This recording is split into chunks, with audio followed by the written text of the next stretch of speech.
Nel bacino padano è emergenza smog. L'aria è malata, lo dice Legambiente. I dati delle ARPA rilevano che le prime responsabili dell'inquinamento da polvere sono le grandi aziende agricole. Perché sono grandi emettitori di ammoniaca sostanzialmente, che è un precursore del PM10 che si forma in atmosfera a causa in buona parte della gestione delle deiezioni animali e quindi di quel che riguarda, diciamo, quel tipo di agricoltura, ma anche per quanto riguarda i pesticidi.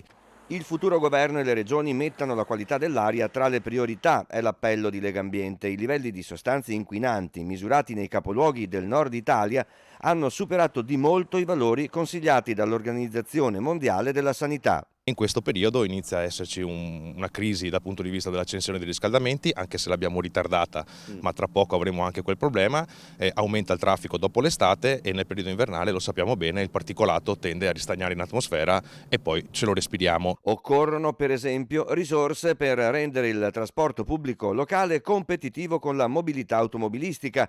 Legambiente lo va dicendo da decenni, invece accade il contrario. Che sta succedendo al trasporto pubblico locale?